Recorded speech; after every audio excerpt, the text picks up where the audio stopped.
Em mais um show de cinismo e uma tentativa vergonhosa de passar pano para os atos golpistas do 8 de janeiro, o deputado Nicolas Ferreira teve a cara de pau de chamar o ataque à democracia de baderna. De quebra, ainda tentou minimizar o papel da cabeleireira que pichou Perdeu Mané e de outros envolvidos nas cenas de destruição. Todos esses estão sendo tratados como se fossem inimigos da democracia.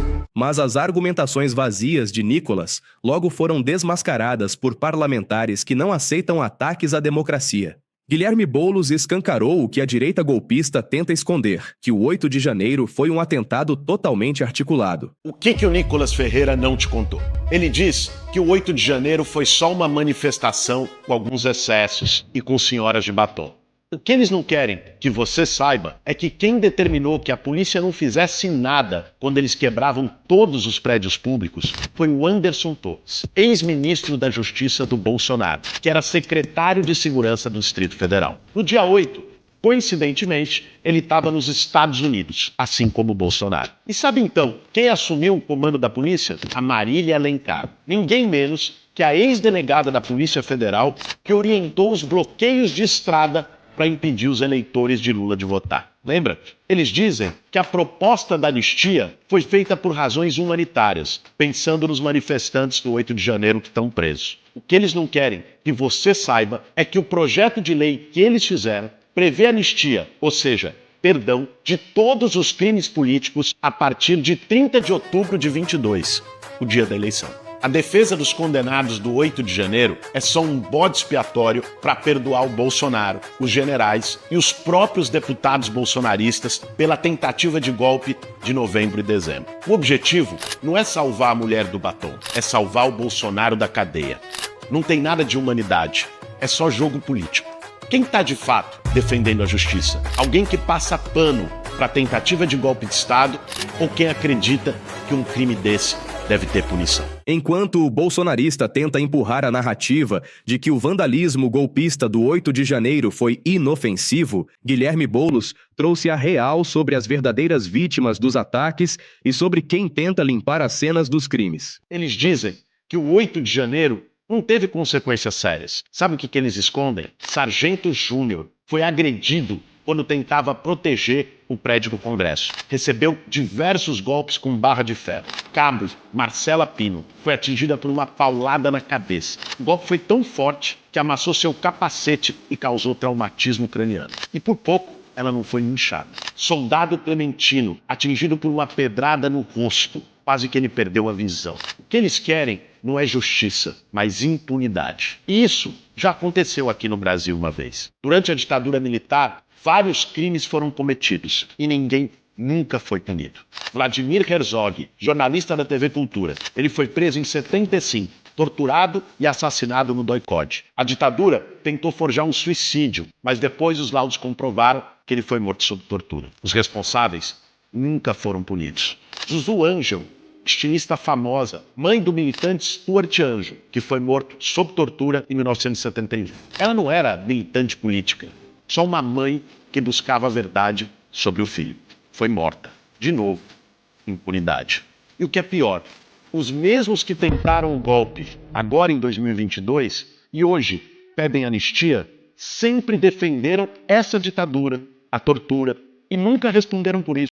General Augusto Heleno, ministro do Bolsonaro, defensor da linha dura da ditadura militar, criticou a Comissão da Verdade e afirmou que nunca houve ditadura no Brasil. Jair Bolsonaro, em 1999, defendeu de forma aberta a tortura contra adversários políticos e homenageou um dos maiores torturadores do país, brilhante Ustra. O Ustra torturava mulheres com ratos na vagina. O Brasil já perdoou crimes demais. Anistiar quem planejou e executou um golpe de Estado é dizer que vale tudo, desde que você tenha força política. É ensinar que a lei só pega o pobre, o fraco, o sem influência. A justiça não pode ser vingança, mas também não é esquecimento. Um país sério não pode premiar quem tenta destruí-lo. Não se deixe levar pelo discurso manso que quer esconder a verdade para salvar seus próprios interesses.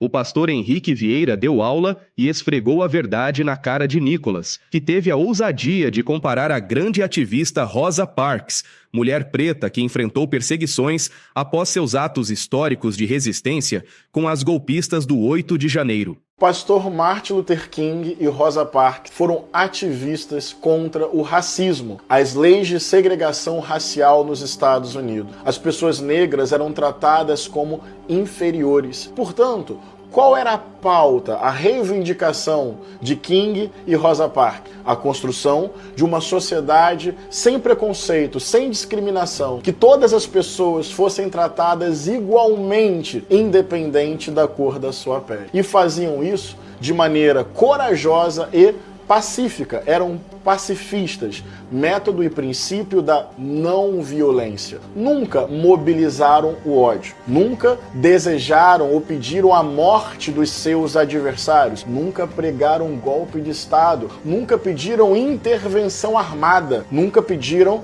a deposição de um governo eleito. Pois bem, quais foram as pessoas que odiaram Luther King e Rosa Parks e perseguiram, xingaram, humilharam eles? Sim, em sua maioria pessoas brancas, ultraconservadoras, cristãs. Um cristianismo que não tem nada a ver com o que Jesus ensina e que se achavam defensoras da família, dos bons costumes, elas se reivindicavam cidadãs de bem e por isso perseguiam Luther King e Rosa Parks e tantos outros ativistas e queriam que os negros ficassem quietos, não se rebelassem e continuassem sendo tratados como pessoas inferiores. Veja, estas pessoas que hoje pedem anistia não se importam com tantos brasileiras, pessoas simples, trabalhadoras, que são, por exemplo, presas injustamente, que são jogadas na prisão à sua própria sorte, que não têm o verdadeiro direito à defesa. Quantas famílias são destruídas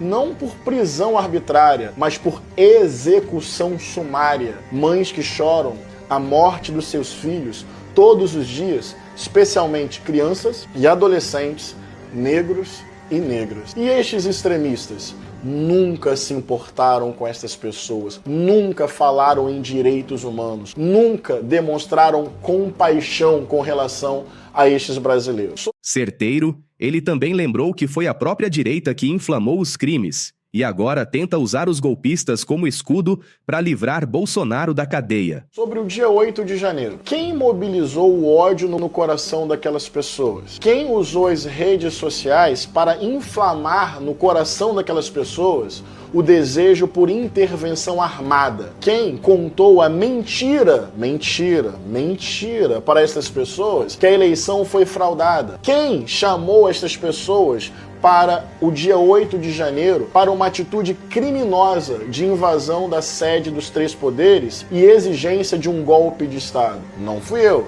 Acho que também não foi você. Então veja, eles mobilizam estas pessoas, incitam estas pessoas ao cometimento de crime. Estas pessoas, conscientes dos seus atos, mas influenciadas, vão lá e cometem crime. Mas quem diz que é crime? A legislação brasileira, o Código Penal, não estamos inventando. E depois que estas pessoas inflamadas, influenciadas, mobilizadas pelo ódio cometem crime, eles aparecem.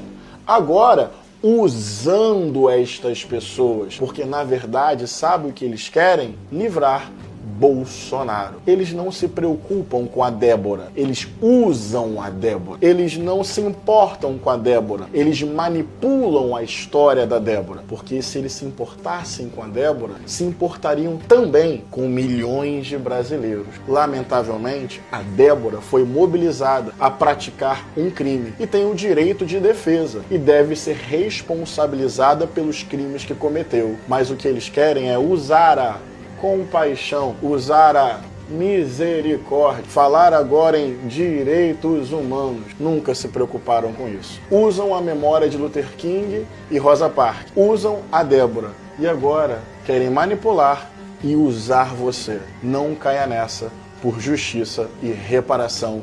Viva Luther King e Rosa Parks! Já a ministra Gleisi Hoffmann Ressaltou que a palavra anistia virou sinônimo de impunidade na boca dos golpistas da extrema-direita. A maioria do povo brasileiro não apoia a anistia. E os repetidos ataques a ministros do STF e ao presidente da Câmara dos Deputados no palanque da extrema-direita em São Paulo hoje reforçam o acerto do Judiciário em processar os comandantes da tentativa do golpe do 8 de janeiro. Mesmo no banco dos réus, seguem mentindo, ofendendo e ameaçando o Estado Democrático de Direito que tentam abolir para manter o réu Jair Bolsonaro na disputa pelo poder. Derrotado nas urnas, apesar das barbaridades que cometeu na campanha, Bolsonaro repetiu hoje que nunca aceitou o resultado das eleições e ainda quer se fazer de vítima. E segue apelando para uma intervenção estrangeira no judiciário e na política do Brasil, renegando a própria pátria. Na boca dos golpistas, a palavra anistia se reduz a uma farsa, um projeto de lei que visa a impunidade de réus que nem foram julgados ainda. Querem apagar os fatos que aterrorizaram o país, mas não são capazes de esconder a violência e o ódio que continuam guiando suas ações. Enquanto trabalhamos para melhorar a vida do povo brasileiro, reduzindo impostos dos alimentos, reformando o imposto da renda para garantir justiça e ampliando os investimentos em saúde e outras áreas sociais, essa gente quer obstruir os trabalhos na Câmara dos Deputados e sai às ruas pedindo impunidade. A pauta deles é livrar Bolsonaro. A nossa pauta é fortalecer o Brasil. Eles não vão parar enquanto não forem responsabilizados no devido processo legal pelos crimes que cometeram contra o país e a democracia. O Brasil quer paz e justiça. É sem anistia.